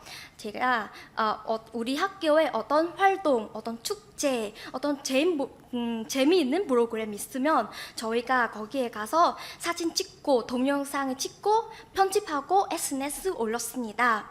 많이 학생들이 저희 학생 만드는 동영상을 보고 이번 학기에 우리 학교에서 지원하는 학생도 많다고 들었습니다. 이 베트남 홍보팀 바탕으로 이번 학기에 서울여자대학교 글로벌 홍보대사 팀 부회장으로 활동하고 있습니다. 글로벌 홍보대사에 제가 베트남 학생뿐만 아니라 이제 더 여러 나라 같이 활동하고 있습니다. 여러 문화에서 온 학생이 많아서 같이 일해서 제가 더 많이 배웠습니다. 4년 가다 오는 저는 이제 성적도 잘 유지하고 장학금 목표 노력하고 있습니다. 나중에 더 좋은 기회 얻기 위해서 제가 지금 많이 준비하고 있습니다.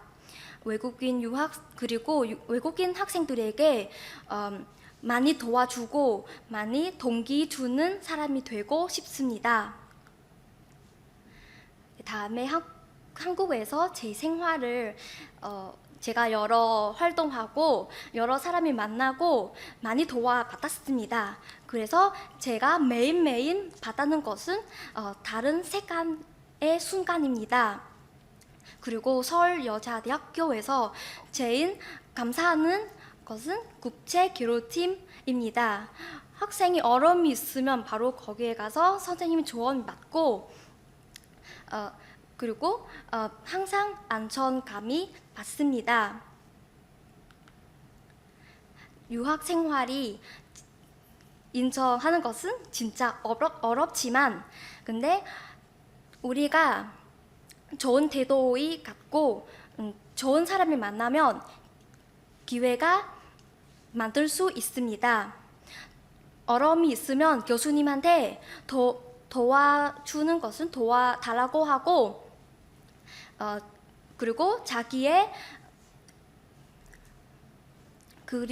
자기만 길을 그리는 것을 알아야 돼요. 준비된 사람에게 기회가 반드시 온다고 생각합니다. 제가 나중에 베트남에 들어가는지 한국에서 더 남을지 아직 모르지만 근데 제가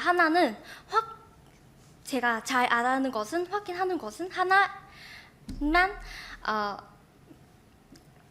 한국에서 사는 동안 활동하는 동안 공부하는 동안은 제 인생이 제일 자랑스럽고 제일 빛나는 시간입니다. 나중에 어떻게 되는지 모르지만 이 시간은 제일 소중하고 나중에 영준이 잊힐 수 없는 기간입니다. 저 발표 여기까지 들어주셔서 감사합니다. 서울여대에서의 시간이 가장 빛나고 소중했다는 그 말이 우리의 마음에 깊은 감동을 주네요. 서울여대에서 변화의 길과 성장의 기회를 찾은 부티 후엔장 학생과 학생의 발전을 위해 물심양면으로 이끌어 주시고 지원해 주신 서울여대 최고의 점 국제교류팀에게 따뜻한 박수를 부탁드립니다. 학생들의 다양한 사례를 통해 우리 모두 성장에 대한 동기를 부여받은 시간입니다. 발표 내용을 통해 참여해 주신 모든 분들이 다양한 인사이트를 얻어가시면 좋겠습니다. 앞으로도 저희 교육혁신단은 학생들의 성장과 발전을 위해 대학 혁신 지원 사업을 통해 아낌없는 지원을 해드리도록 하겠습니다. 이상으로 2025학년도 서울여자대학교 대학 혁신 지원 사업 성과 공유 페어의 2부 발표를 마치도록 하겠습니다. 참여해 주신 여러분 진심으로 감사드립니다. 감사합니다.